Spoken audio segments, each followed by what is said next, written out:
हिंदुस्तानी वज़ीर आज़म राजीव गांधी का एक तामिल खातून के हाथों कत्ल बरे सगीर में कीमती हदफ को अपने जिस्म पर बम बांधकर उड़ाने का एक कामयाब तजर्बा था और दौरे हाजिर में तो दहशत गर्दों ने गोया खुदकश हमलों को रिवाज बनाकर अपना लिया है।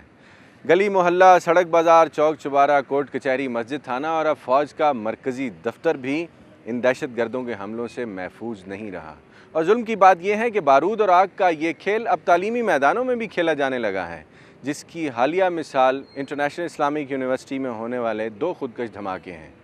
इन धमाकों के नुकसानात और तफसीलात क्या हैं? अगर आप हक़ाइक़ की तलाश में हैं तो सच के सफ़र में मेरे साथ रहिएगा। International Islamic university Islamabad. 20 अक्टूबर सन 2009 को यहाँ 2 खुदकुश धमाके किए गए। पहला धमाका 2:10 पर कैफेटेरिया में हुआ और दूसरा धमाका 2:12 पर तालिबात के शरिया डिपार्टमेंट में हुआ, जिसमें 6 बच्चियां शहीद हो गईं।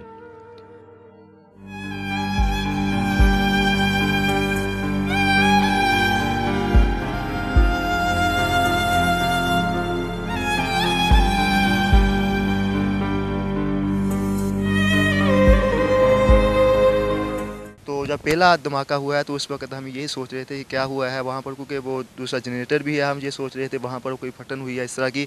तो इसी शशोपंज में थे तो दूसरा धमाका जो है वो शरिया के डिपार्टमेंट में हुआ है। तो दोनों तो उस वक्त जो है ना यहाँ पर एक क़यामत का मंजर था। आर्मी आ रही है, फोर्स आ रही है, इंजर जो रेंजर आ रहे हैं, एम्बुलेंसें आ रही हैं।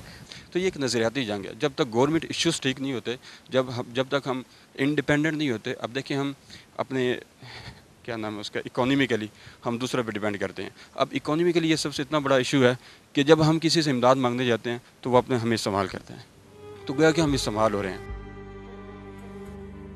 इंटरनेशनल इस्लामिक यूनिवर्सिटी में 2 खुदकश धमाकों में 6 ख़वातीनो हज़रात की शहादत का बताया गया, लेकिन यहाँ ज़ेरे तालीम तालिब इल्म मुदस्सिर इस तादाद को दुरुस्त अदादो शुमार नहीं समझता।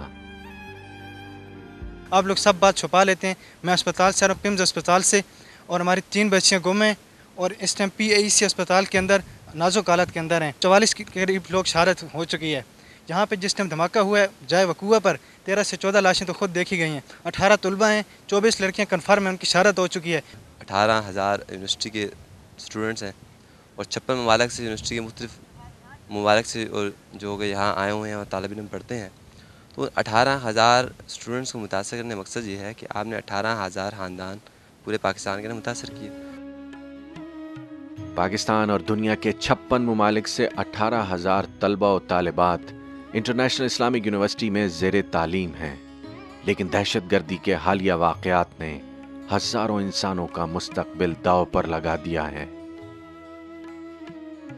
वफाकी वज़ीर मज़हबी उमूर हामिद सईद काज़मी पे हमला हुआ है, रहमान मलिक पे हमला क्यों नहीं हुआ? इनके ऊपर नहीं होता, उसके ऊपर हमला हो रहा है। ये चीज़ देखने वाली है। कायद-ए-आज़म में नहीं हुआ, किसी और यूनिवर्सिटी में जहाँ को एजुकेशन, जिसको ये आमतौर पर कहते हैं कि मखलूत यूनिवर्सिटीज़ होती हैं, वहाँ निज़ाम अच्छा नहीं होता। ये तो उसने यहाँ पे क्यों किया गया है हमला? अब देखिए, इंडिया के अंदर कोई भी सुइसाइड होता है, वो इंडिया वाले क्या कहते हैं कि पाकिस्तान ने किया है, और हमारे अंदर जो भी सुइसाइड होता है हम अपनों के ऊपर ही थोप देते हैं उसको। तो ये सबसे बड़ी हमारी कमज़ोरी है कि हमारा नज़रिया क्यों नहीं है। इस्लामिक यूनिवर्सिटी इस्लामाबाद में होने वाली दहशत गर्दी के इन वाक़यात को तलबा मुल्क व कौम के खिलाफ एक गहरी साजिश करार देते हैं और इस बात पर मुत्तफिक हैं कि एक सोचे समझे मंसूबे के तहत इनकी जामिया को निशाना बनाया गया है। में ये पाकिस्तान की तालीमी निज़ाम को मफलूज करना चाहते हैं, ये लोग पाकिस्तान के नज़रियाती निज़ाम को मफलूज करना चाहते हैं, पाकिस्तान की गवर्नमेंट को और ख़ास तौर पे पाकिस्तान के डिफेंस सिस्टम को ये ख़त्म करना चाहते हैं। अब देखिए, GHQ में हमला हुआ, उसमें क्या दिखाना चाहते थे कि पाकिस्तान की आर्मी इस काबिल ही नहीं है कि अपना डिफेंस कर सके। अब जब इस काबिल ही नहीं है तो हमारी फ़ौज आएगी, इनके एटॉमिक जो असासे हैं उनकी हिफाजत करेगी। जो पाकिस्तान को तबाह करना चाहते हैं वो लोग ऐसे लोगों की ब्रेन वाशिंग करते हैं। अब बच्चे हैं 18 साल के, 19 साल के, उनको ये ब्रीफ किया जाता है कि वहाँ पे वज़ीरिस्तान में फ़लानी जगह वाना में तुम्हारी माँ फ़ौत हो गई है, तुम्हारी बहन फ़ौत हो गई है, तो अब तुम आओ, हम तुम्हें पैसे भी देंगे और क्या करेंगे, तुम्हारा इंतकाम भी हो जाएगा और तुम आगे जन्नत में भी चले जाओगे। यानी उसको इस तरह की ब्रेन वाशिंग की जाती है कि रिलीजियस पॉइंट से भी उसको लाया जाता है और उसको इंतकामी जज्बा उसके अंदर एक्साइट किया जाता है। इस्लामिक यूनिवर्सिटी इस्लामाबाद में होने वाले 2 बम धमाकों के बाद कई तालिबात के अहले खाना उन्हें तालीम को खैर बात कहने का हुक्म सादिर फरमा चुके हैं। दहशतगर्द किन किन के मुजरिम हैं, जरा सुनिएगा। आपकी फैमिली पे क्या बुरा इफेक्ट पड़ा है इस दहशतगर्दी और इस हरासमेंट से? सर हमारी फैमिली पर यही इफ़ेक्ट पड़ा है कि हमारी सिस्टर इस्लामिक यूनिवर्सिटी में पढ़ती हैं। माशाल्लाह वो कुदरती उन्होंने छुट्टी पे थी। उनकी फ्रेंड्स तकरीबन 2-3 हलाक हो चुकी हैं। अम्मी ने मतलब उनको पढ़ाई से ही हटवा दिया कि सिर्फ हमें जाने पे आ रही हैं, ना कि तुम्हारी पढ़ाइयाँ। तो आपकी सिस्टर अब जो है सिर्फ इस दहशतगर्दी की वजह से यूनिवर्सिटी नहीं जा रही? जी हाँ, इसी वजह से। आप उसको आगे पढ़ाना भी नहीं चाहते?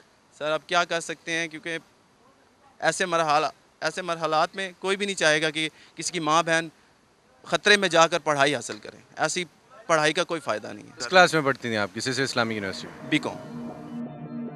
पाकिस्तान के तालीमी इदारे मुमकिना दहशतगर्दी के पेशे नज़र बंद कर दिए जाते हैं और मुल्क को एक बहरान की तरफ धकेला जा रहा है।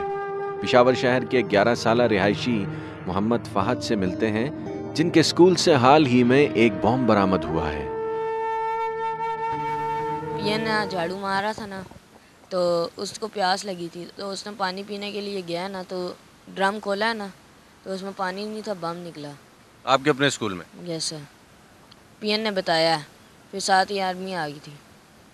आपके स्कूल में आर्मी आ गई? स्कूल का नाम क्या है? स्कूल का नाम है एसएस मॉडल, पेशावर में है। पर नया गया था मैं उस स्कूल में, तो फिर अब्बू ने अब मुझे छुड़ा लिया।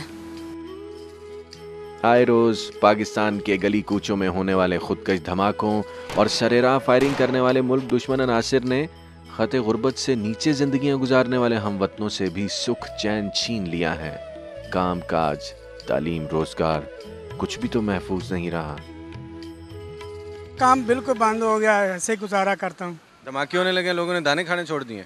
वैसे कि स्कूलों में रोज़ी बन जाती है, इसलिए कोई फिर टूर के रोज़ी बन जाती है। नहीं, धमाके करने वालों को क्या कहते हैं? दहशतगर्दी क्या है आपके ख्याल में? ये तो फैल ही गई है, दहशतगर्दी तो फैल गई है। नहीं, वो तो सबको पता है, लेकिन ये कैसे ठीक होगी? ये अपने जो पाकिस्तान के वज़ीर आज़म है या बादशाह है, वो ही कर सकते हैं ना। यानी आप समझते हैं कि ये दहशतगर्दी को पाकिस्तान के वज़ीर आज़म और बादशाह ठीक कर सकते हैं बस? हाँ जी, हमारे जैसे तो गरीब तो नहीं ना कर सकते। लेकिन वो तो थोड़े से हैं, आप लोग 17 करोड़ हैं, आप लोग ठीक नहीं कर सकते? तो मिलजुल के ये ना, अगर किसी को खबर हो तो ये ऐसा आदमी है दहशतगर्द है, पुलिस वालों को खबर कर दे या आर्मी को कर दे।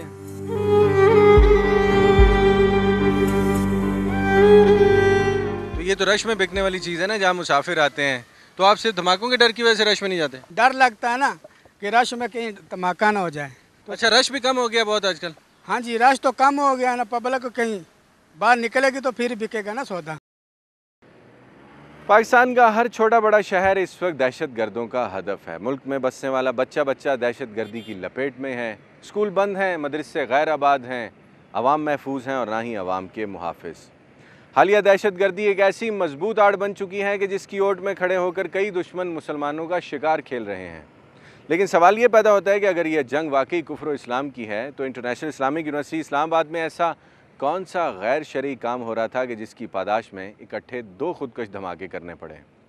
दूसरी तरफ ये बात भी हकीकत है कि हर धमाके की गूंज थमने तक हमारे हुकूमत, अपोजिशन और अरबाब इख्तियार अपने ज़ाती मुहावज़ों की तादाद तो बढ़ा लेते हैं, लेकिन ये वाक़या एक आम आदमी का कितना खून खुश करता है, कम अज़ कम वज़ारत दाखिला और ज़ाती तौर पर रहमान मलिक को इसका खूब अंदाज़ा होगा। रावलपिंडी इस्लामाबाद में होने वाले दहशतगर्दी के चंद हालिया वाक़यात ने आम आदमी का यहाँ क्या हशर किया है और उसकी ज़िंदगी के बखिए किस बुरी तरह से उधेड़ रखे हैं। अगर आप हक़ाइक़ की तलाश में हैं तो सच के सफ़र में मेरे साथ रहिएगा।